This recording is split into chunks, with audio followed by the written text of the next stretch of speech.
Throwaway because my main has coworkers, friends, and at least one guy who still owes me $40 and would absolutely recognize this. Also on mobile, so sorry in advance for typos and emotional whiplash. I've 34, been married to my wife, Lena, 32 for a little over 7 years. Together for 10. No kids yet, 2 cats, a mortgage that currently hates me, and what I thought was a pretty solid marriage. Not perfect, no marriages, but stable. Predictable. Safe. The kind where you argue about whose turn it is to buy paper towels, not about whether someone is secretly sleeping with another human. Looking back, the signs were there. I hate that phrase, because it makes it sound like I ignored flashing neon warnings. It didn't feel like that at the time. It felt like vibes were off. Like living in a house where the furniture is all in the same place, but somehow everything feels slightly crooked. She got meaner. Not all at once. Death by 1,000 paper cuts. Snippy comments. Eye rolls. Correcting me in front of people. If I asked how her day was, I'd get a sigh like I'd just ruined her life by existing. Then 5 minutes later she'd be perfectly pleasant on her phone, laughing at something I wasn't allowed to be part of. She also got busy. Suddenly working late. Emergency meetings. Girls' nights that ran until 2 a.m. A new password on her phone, because of work stuff, which was new because she'd never had an issue with me knowing it before.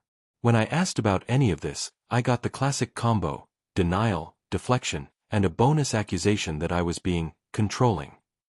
The weirdest part? She started being nice in this overly performative way right after being awful. Like she'd snap at me for loading the dishwasher wrong, then an hour later bring me a beer and call me babe like we were in a commercial. It made me feel crazy. Like I couldn't trust my own read on reality. Anyway, that's the context. That's the calm before everything went absolutely off the rails in a way I still don't fully believe happened to me. Because tomorrow, or part 2 I guess, I'm going to explain how a random Tuesday, a dead phone battery, and one stupid decision to borrow her laptop blew my entire life up in under 10 minutes. So yeah, Tuesday. Completely unremarkable until it wasn't. My phone died around 6 p.m. I'd forgotten my charger at work, Lena wasn't home yet, surprise, surprise, running late, and I wanted to check our bank app because the mortgage payment notification hadn't come through and my anxiety likes to free solo climb worst-case scenarios. Her laptop was on the kitchen table. Wide open. Not locked. This wasn't weird, we use each other's stuff all the time. Or, we used to. I sit down, open Chrome, type in the bank URL. That's it. That's all I meant to do. I wasn't snooping. I didn't have some master plan. I was just tired and mildly stressed and wanted to see numbers on a screen that told me we weren't about to be homeless. But Chrome opens to Gmail. And at the very top, bolded, unread, is an email preview with a name I don't recognize and a subject line that basically punched me in the face. Last night face blowing a kiss. My stomach dropped so fast I actually thought I might puke. Like full, cold sweat, ears ringing, heart doing parkour in my chest. I stared at it for a solid 10 seconds telling myself there was a reasonable explanation. Maybe it was spam. Maybe it was a joke between coworkers. Maybe I was misreading it. Reader, I was not misreading it. I clicked. I know. Everyone says, don't do it. But if you're in that moment, you're clicking. Don't lie. The email was short, casual, intimate in that lazy, comfortable way that only happens when two people have already crossed lines. Still thinking about you. Can't believe we finally did that. You okay? Text me when you're free. I remember thinking, very clearly, wow, this is how people in movies feel right before they spiral. Then, because the universe apparently wanted to make sure I didn't have any doubts, I noticed the chat sidebar. Google Chat. Her name wasn't selected. Someone else's was. Active. Green dot. Recent messages. At this point my hands are shaking so badly, I almost knock over my coffee. I click the chat. There it is. Weeks of it. flirting, complaining about me, making fun of me, talking about how I wouldn't notice anyway, plans, details. A hotel name I recognize because it's 5 minutes from our house. And then, because life has zero chill, I hear keys in the door. She walks in while I'm still sitting there, laptop open, my entire marriage bleeding out on a 13-inch screen. She takes one look at my face, then the laptop, and instead of shock or guilt or even fear, she rolls her eyes and goes, "Why are you on my computer?" That's when I knew. Not suspected. Knew. I didn't even answer her at first. I was still staring at the screen like if I looked hard enough the words would rearrange themselves into something harmless. Like, haha, silly misunderstanding, this is actually about a book club or a work retreat or literally anything that isn't my wife screwing some guy named Mark. She sighs. Loud. Drops her bag on the counter. Are you seriously ignoring me right now? That snapped me back into my body. I found your emails, I said. My voice didn't sound like mine. It was too calm. Flat. Like someone else was piloting. She squints, leans over, reads exactly one line, and then, this is burned into my brain, she laughs. Not nervous laughter. Not shocked laughter. An annoyed little huff, like I'd caught her watching a dumb reality show. Oh my God, she says. You went through my stuff? I swear to you, that was her first move. Not denial. Not panic. Not remorse. Privacy. I was checking the bank, I said. It was open. That doesn't mean you get to read my messages, she snaps. Arms crossed. Defensive posture unlocked. I stand up so fast my chair scrapes the floor. My heart is absolutely hammering now. So you're not even going to pretend this isn't what it looks like? She looks me dead in the eye and says, "You're blowing this way out of proportion." Out of proportion. Then she launches into it. The greatest hits album. It's just flirting. It didn't mean anything. You've been distant. I didn't think you even cared anymore. We haven't been connecting. He listens to me. You're always tired. It was a mistake. It only happened once. Spoiler, it did not. Every sentence contradicts the last one. A full Olympic routine of lies, pivots, and emotional gymnastics. I actually said, pick one, because my brain couldn't keep up. I ask who he is. She hesitates for half a second too long, then says, a coworker. I turn the laptop toward her and read the hotel name out loud. She freezes. Then she gets mad. Like I'd insulted her. Why are you acting like I murdered someone? She says. It's not that serious. That's when something inside me cracked. Not loudly, not dramatically. Just this quiet, awful realization settling in. She wasn't sorry she cheated. She was pissed she got caught. And then, because sudden events are apparently my new brand, her phone buzzes on the counter. I look down. The screen lights up. Mark, you okay? And I lose it. I don't remember deciding to grab her phone. I just did. Like my body moved before my brain could file the paperwork. She lunges for it immediately. Don't touch my phone. Which, wow, rich coming from the woman actively detonating our marriage. I hold it up, screen still glowing. Is this him? She tries to snatch it again. I step back. Now we're doing this ridiculous, awful dance in our own kitchen, like two people arguing over the TV remote, except the remote is a live grenade labeled infidelity. Give it back, she says through clenched teeth. You're being insane. I unlock it. She doesn't even try to stop me then. That should have told me everything. The texts are, a lot. Not poetic. Not romantic. Just explicit and careless and way too familiar. Pictures. Plans. Jokes about how he almost got caught last time. A message from yesterday where she says she can't wait to see him again after I deal with my husband. My vision goes tunnel-wide. Like I'm underwater. I sit down hard on the couch because my legs straight up stop cooperating. So this is real, I say. It's not a question. She throws her hands up. Yes. Okay. It's real. Congratulations, detective. That tone. That stupid, dismissive tone. Like I'd won a prize I didn't want. I ask how long. She says, a few weeks. I scroll. The timestamps say months. I point that out. She shrugs. I didn't want to hurt you.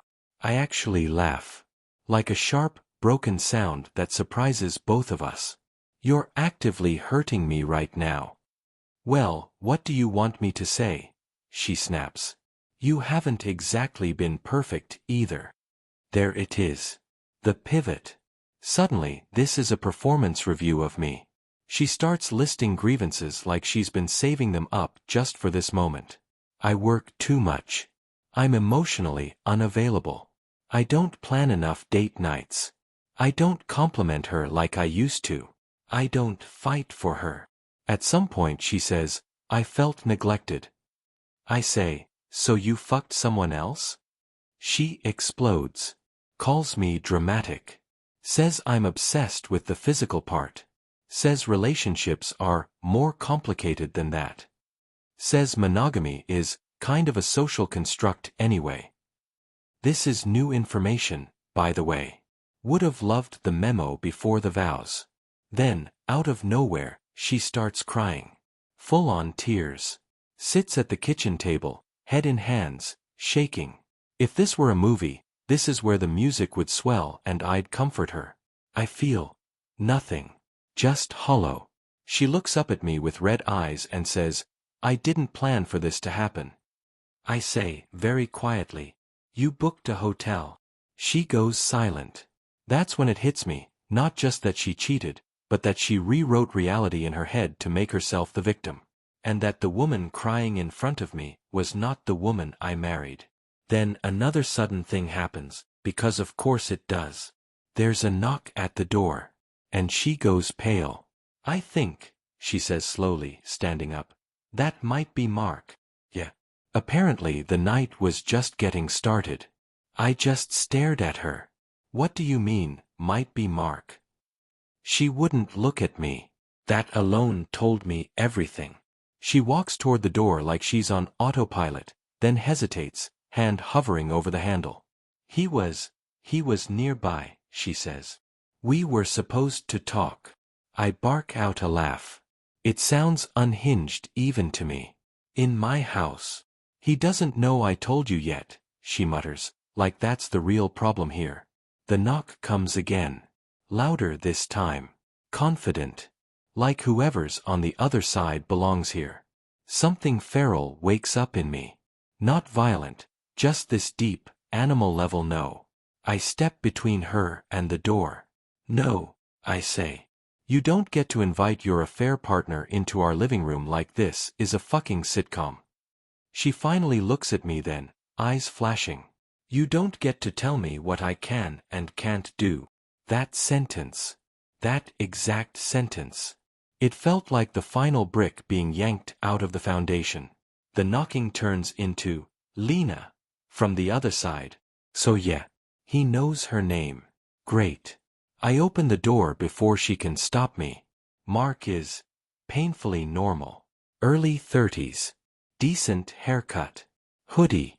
The kind of guy you'd chat with at a barbecue about lawn care or whatever. He smiles when he sees me, then realizes I am not smiling back. Oh, he says. I'm her husband, I say. The color drains from his face.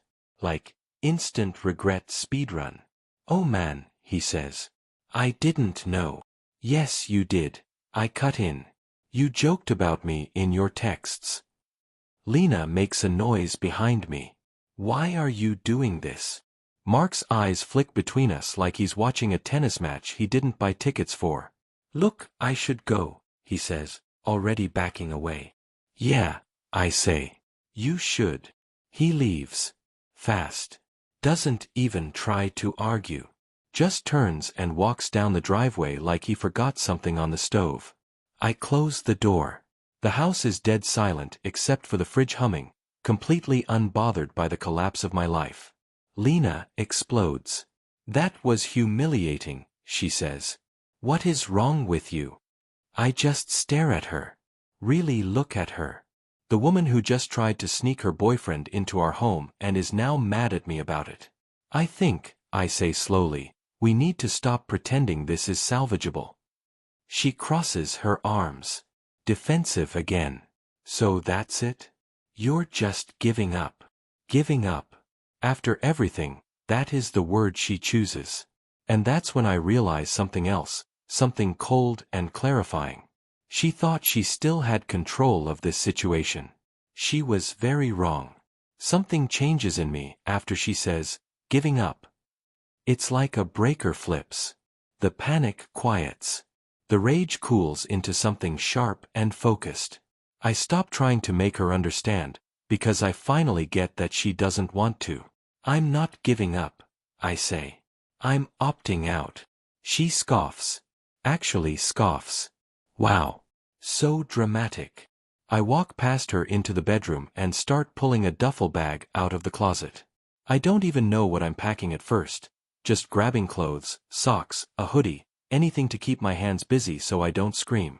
She follows me, leaning in the doorway like this is a disagreement that's going to resolve itself if she just waits me out. Where do you think you're going? She asks. I'm leaving, I say. Tonight. She laughs again. There it is. That laugh she's been using like armor. You always do this. You storm off, cool down, and then we talk like adults. I stop packing and look at her. No, I say. That's not what this is. She rolls her eyes. So what, you're just going to blow up our entire life over one mistake? One mistake, I repeat. That lasted months. That involved lying to my face every day.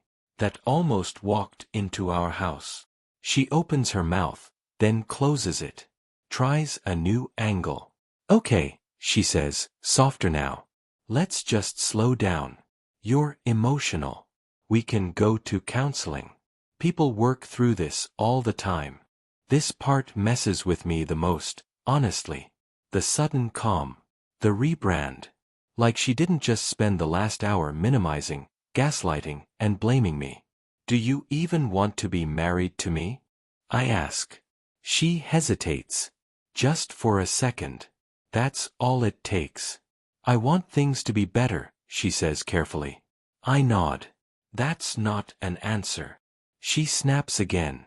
I don't know what you want from me right now. I want honesty, I say. For once. She throws her hands up. Fine. I don't know.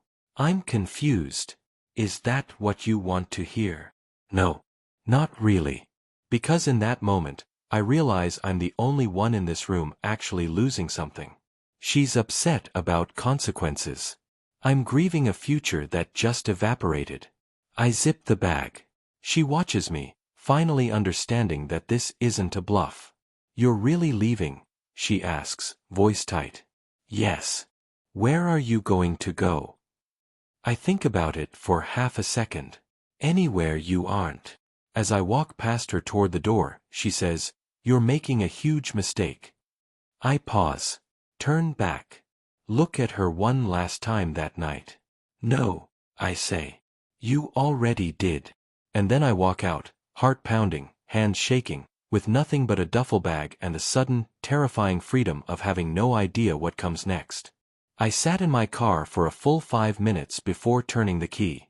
Just stared at the steering wheel like it might explain what the hell I was supposed to do now. My hands were shaking so badly, I dropped my keys twice. Real cool, very stoic exit, October 10th. I drove with no destination. Just away. Every red light felt personal.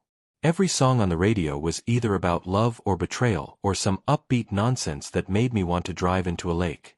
I turned it off and let the silence scream at me instead.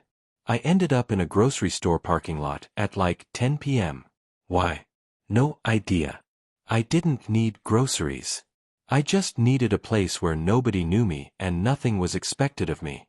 I sat there watching people load bags into trunks, couples arguing quietly, kids whining, normal life happening like my world hadn't just cracked in half. That's when the texts started. First from Lena. "Can we please talk like adults?" I didn't respond. Then, "You're being really unfair right now." Then, I said I was sorry. She had not said that, by the way. Then, 20 minutes later. "I don't know why you're doing this to me." To her. I turned my phone face down. Immediately flipped it back over. Rinse. Repeat. I hated how much power a vibrating rectangle still had over me. I finally drove to my friend Jason's place. We've known each other since college. He's the kind of guy who keeps a spare toothbrush for guests and never asks questions you're not ready to answer. I knocked. He opened the door, took one look at my face, and just stepped aside. "Guest room's yours," he said. "Beer's cold if you want it." I sat on the edge of the bed for a long time after he closed the door. The room smelled like laundry detergent and normalcy. I dropped my duffel and everything hit me at once. The shaking. The nausea. The way my chest felt like it was collapsing inward. I cried. Like, ugly cried. The kind where your face contorts and you make noises you don't recognize and you're vaguely embarrassed even though you're alone. I cried for the wife I thought I had. For the life I planned. For how stupid I felt. For all the moments I replayed in my head, now poisoned with context. At some point, I checked my phone again. There was a new message. From Mark. "I'm really sorry, man. I didn't mean for things to blow up like this." I stared at it for a long time. Then I blocked him. Then I blocked Lena. That was the first peaceful decision I'd made all day. I lay back on the bed, fully clothed, staring at the ceiling, and thought, okay, this is real. This is my life now. And for the first time since opening that laptop, I didn't feel shock or rage. I felt exhausted. And weirdly, relieved. I didn't really sleep. I drifted in and out of this half-conscious fog where, every time I started to relax, my brain would serve up a greatest hits reel of the last 24 hours like, "Hey, just in case you forgot your life imploded." At around 6 a.m., I gave up. Sat up. Head pounding. Mouth dry. That fun combo of emotional devastation and dehydration. Jason was already up, making coffee like a functioning adult. He looked at me, raised an eyebrow, and said, "You want eggs or do you want to stare into the void a little longer?" "Dealer's choice," I said. He didn't push. Just slid a mug across the counter and let me exist. I will forever be grateful for people who understand that sometimes support looks like silence and caffeine. I checked my phone. Still blocked. No notifications. For a split second, panic flared. What if there's an emergency? What if this is irresponsible? And then I remembered that for months, she managed to lie to my face just fine without my immediate availability. I didn't unblock her. Instead, I opened our shared calendar. Big mistake. Trips planned. A wedding RSVP next month. Notes like, "Start trying," scribbled on a date in June. It felt like looking at blueprints for a house that had already burned down. Then my bank app refreshed. There it was.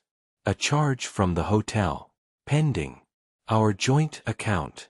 Something cold settled in my stomach. She hadn't just cheated emotionally and physically, she'd used our money. The money we budgeted together. The money I transferred my half of the mortgage into. The money I'd stressed about last night. I screenshotted everything. The charge. The dates. The account details. I didn't know exactly what I was going to do with it yet, but some instinct told me, document everything. Around 9 a.m., my phone started buzzing again, from an unknown number. I knew before I answered. "I'm done being ignored," Lena said. "No hello, no apology. You can't just disappear." "I can," I said. And I did. She launched right into it. How she hadn't slept. How she was devastated. How embarrassed she was about last night. How I ambushed her. How Mark texting me was crossing a line. The irony is almost impressive. Then she said, I told my sister what happened. My stomach flipped. You told her what? That you freaked out and left instead of trying to fix things. There it is. The narrative rewrite. Speedrun edition. I closed my eyes. Did you tell her you cheated? A pause. Just long enough. I told her we both messed up. I laughed. I couldn't help it. Listen, she said, voice tightening. You're making this harder than it needs to be. We're married. You don't just walk away. I'm not walking away, I said. I'm stepping back from someone who doesn't respect me. She scoffed. You're acting like I'm a villain. No, I said. I'm acting like you're not my wife anymore. Silence. Then, very quietly, you don't mean that. I did. And saying it out loud felt like ripping off a bandage that had been glued to my skin. I'm going to need space, I continued. And we need to talk logistics. Not feelings. Logistics. She started crying again. I hung up. Not because I'm heartless, but because for the first time, I understood that every conversation with her wasn't about resolution. It was about control. And I was done handing it over. By noon, everyone knew. Okay, not everyone, but enough people that my phone felt radioactive. Jason's guest room turned into mission control for a PR crisis I didn't sign up for. Calls. Texts. Just checking in. Heard something weird. Are you okay? And my personal favorite, there are two sides to every story. Sure. And one of them booked a hotel. Lena's sister texted me first. We've always gotten along. Family dinners, inside jokes, the whole thing.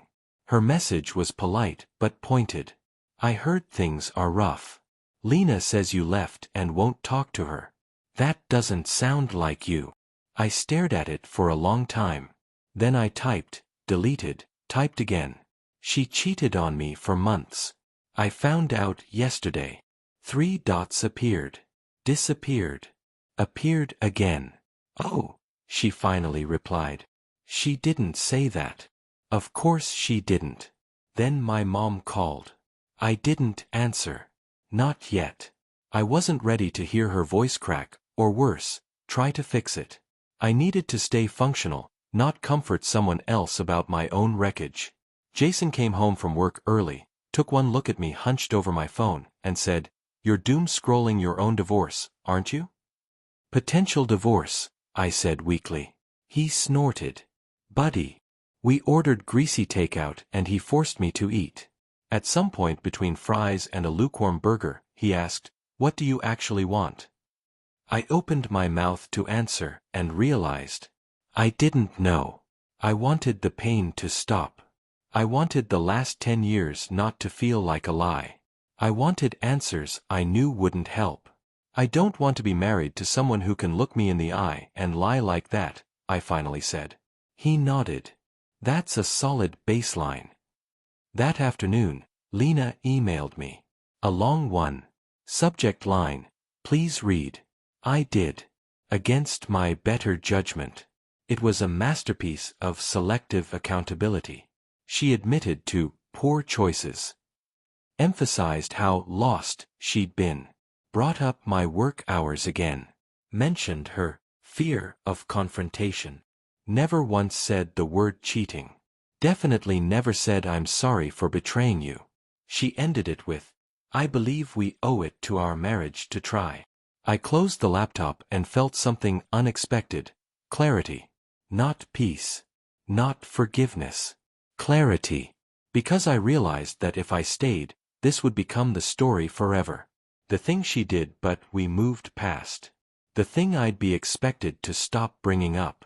The thing I'd carry while she resented me for not letting it go. That night, I texted her one sentence. I need time, and I'm contacting a lawyer. She replied instantly. Wow. So you're really doing this? I really was. Once the word lawyer entered the chat, everything escalated at warp speed. She went from wounded spouse to crisis manager in under an hour. First came the calls. Back to back. I let them ring. Then the texts shifted tone, less emotion, more strategy. You don't need a lawyer. Let's not do anything we can't undo. This will get ugly and expensive. Think about the house. Ah yes. The house. Suddenly very important. She showed up at Jason's place that evening without warning. Just appeared. Jason answered the door before I could stop him. Oh, he said flatly. This is a bad idea. She pushed past him anyway. No tears this time. Perfect makeup. Composed. Like she was heading into a meeting she intended to win. We need to talk, she said, sitting down like she belonged there. I told you I need space, I said. And I told you we're married, she shot back. You don't get to freeze me out. Jason cleared his throat. I'm gonna be in the other room. Yell if you need backup or a referee. She glared at him until he disappeared. Then she leaned forward. You're overreacting. People cheat and move on all the time. That's not the pitch you think it is, I said. She sighed dramatically. Okay. Fine. Yes. I messed up. I crossed a line. But you're acting like this erases everything we've built. I looked at her and realized she still didn't get it. Not even a little. You erased it, I said. Every time you lied. Every time you chose him. She scoffed. So that's it? 10 years gone because you won't forgive. I felt my jaw tighten. You don't get to frame this as my failure. She stood up abruptly. If you do this, if you leave, I will not make this easy for you. There it is. The threat. Are you threatening me? I asked. I'm being realistic, she said. The house is in both our names. The account too. You think you can just walk away clean? I stood up too. I'm not walking away clean. I'm walking away honest. She stared at me like I'd slapped her. This is who you are now, she said. Cold. Petty. No, I said. This is who I am when I stop protecting you. She left after that. Slammed the door hard enough to rattle the frame. Jason came back in, wide-eyed. So, that went great. I sank onto the couch, suddenly exhausted all over again. That night, I emailed 3 lawyers. I didn't know what I was doing. I just knew I couldn't keep letting her dictate the narrative, or the future. For the first time since this started, I wasn't reacting anymore. I was preparing. And that scared her more than anything. The lawyers started calling back the next morning. 3 voicemails, all calm, all professional, all using words like options and next steps and protect yourself. Hearing strangers talk about my marriage like a logistical puzzle was surreal, but also grounding. It turned pain into process. I picked one. A woman with a steady voice who didn't flinch when I summarized everything in 5 shaky minutes. She asked smart questions. Took notes. Told me, gently, to stop communicating with my wife except in writing and only about logistics. People show you who they are when control slips, she said. Believe that version. I did. I moved my paycheck to a new account. Froze my credit. Changed passwords. Screenshot everything. The hotel charge. The messages. The email where she blamed me without apologizing. It felt paranoid and methodical and completely necessary. Lena noticed within hours. She emailed. Subject line, why did you move the money? I replied with one sentence, as advised. My lawyer recommended separating finances. We can discuss this through counsel. Her response came fast and furious. Accusations. Insults. A sudden concern for my mental health. She suggested I was having a breakdown. That maybe I should talk to someone before making irreversible decisions. The irony almost made me smile. By evening, she'd switched tactics again. A softer email. Nostalgic. Photos attached, from vacations, birthdays, the day we got the keys to the house. A digital scrapbook meant to make me doubt myself. It worked for about 30 seconds. Then I remembered the chat jokes about how I wouldn't notice anyway. That night, my mom finally got through. I answered. She listened. Didn't interrupt. Didn't try to fix it. Just said, "I'm so sorry, honey," in a way that cracked something open and let me breathe again. "You can come home if you want," she added. "Or don't. Just don't do this alone." I didn't go home. But I stopped feeling alone. I slept a little better. Still woke up heavy, but steadier. Less like I was falling and more like I'd landed hard and was figuring out how to stand.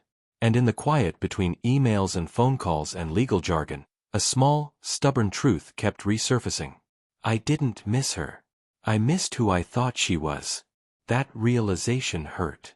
But it also set me free. By day 4, Lena had fully committed to the alternate universe version of events. I found out because a mutual friend, someone I'd trusted, someone who'd been at our wedding, called me just to check in, and then casually mentioned how sad it was that I'd bailed instead of working on things. I felt my stomach drop. "That's what she said." A pause. Then, "Well, yeah.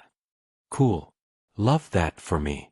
Apparently, the new story was that she'd emotionally connected with someone during a rough patch, realized it was a mistake, and then I'd overreacted by storming out and lawyer-ing up without warning. No mention of months of lying. No hotel. No ambush at my own front door. Just vibes and my supposed inability to communicate. I corrected the record. Calmly. Factually.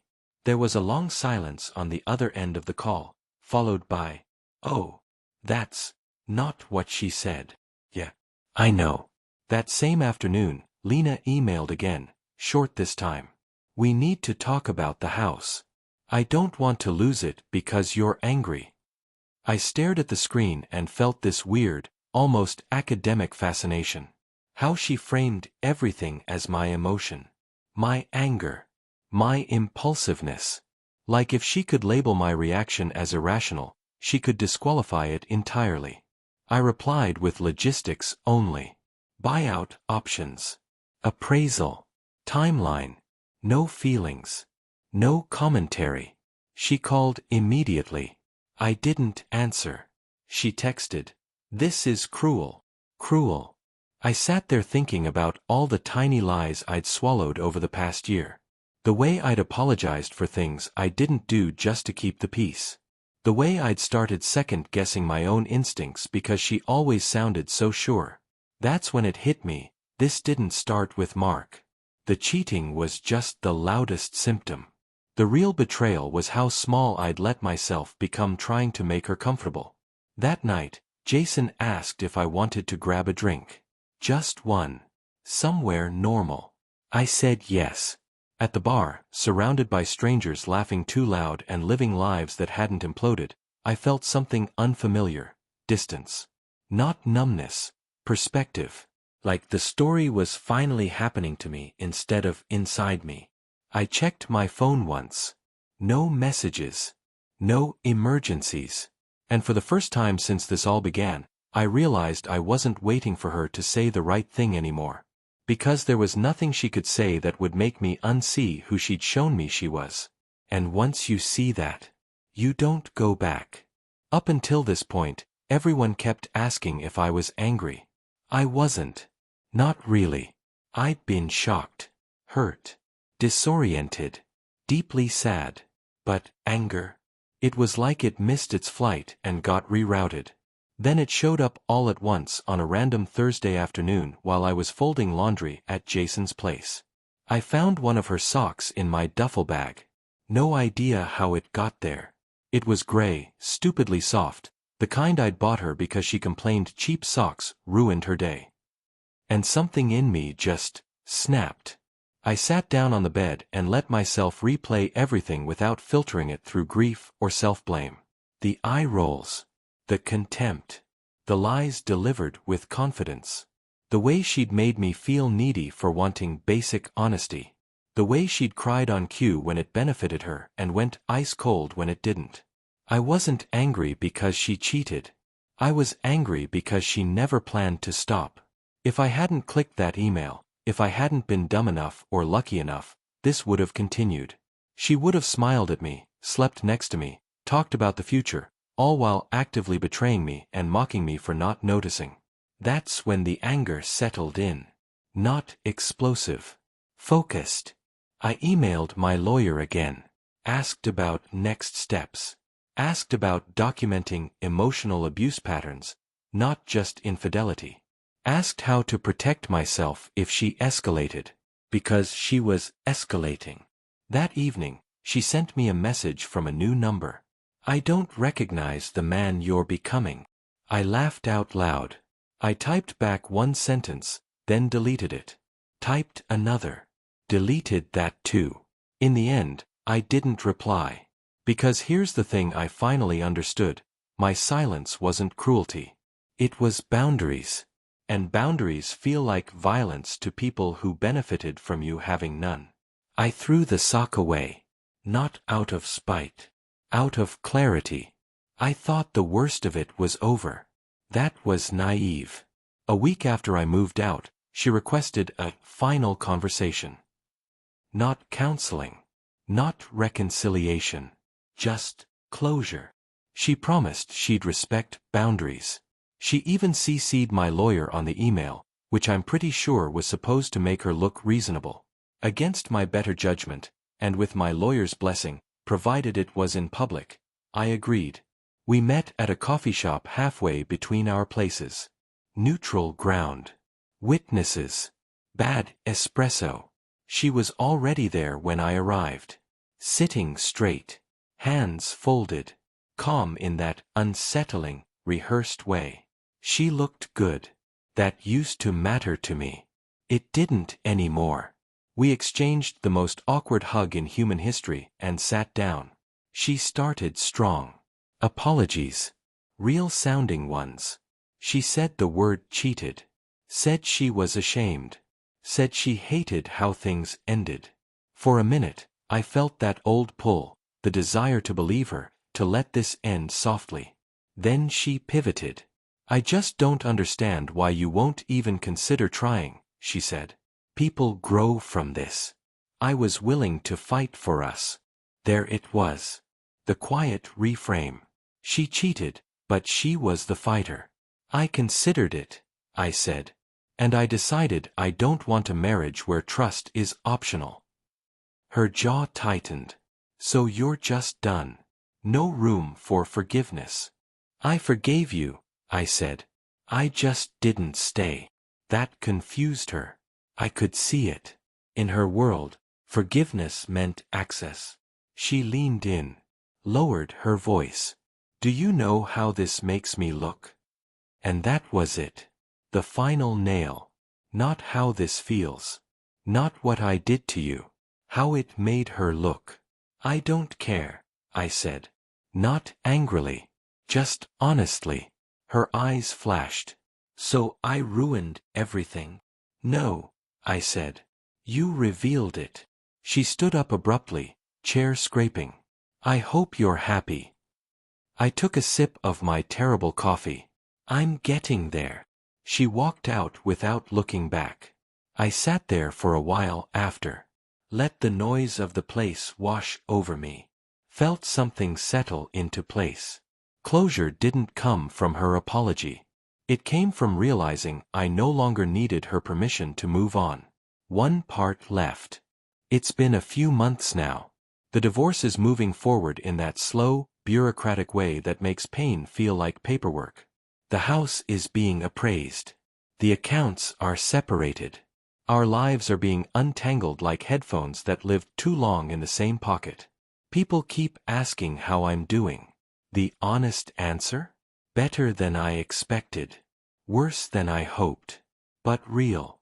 The sadness still shows up sometimes, usually when something good happens and my first instinct is to tell her. That muscle memory is stubborn. But it fades faster now. It doesn't knock the wind out of me anymore. What surprised me most is this. I don't miss the relationship. I miss the idea of it. The version of her I believed in. The future I'd been planning with someone who, it turns out, had already checked out. Here's what I learned. For anyone who might stumble across this at 2 a.m. with that sick feeling in their gut, trust your instincts. If something feels off, it probably is. You're not crazy for noticing patterns. Cheating isn't a mistake. It's a series of choices. Don't let anyone minimize that. Accountability sounds like ownership, not explanations. If every apology comes with a but, it's not an apology. Forgiveness doesn't require self-sacrifice. You can forgive someone and still leave. Boundaries will make the wrong people angry. That's how you know they're working. Most importantly, you are not obligated to stay where you are disrespected, no matter how long you've been there, how much you've invested, or how convincingly someone rewrites the story to make you the villain. I didn't lose everything. I lost a marriage that wasn't real anymore, and gained myself back in the process. If you're reading this and you're in the middle of it, breathe. Document. Get support. Don't rush forgiveness to make other people comfortable. It gets quieter, then clearer, then better. And one day, you wake up and realize you're not surviving it anymore. You're past it.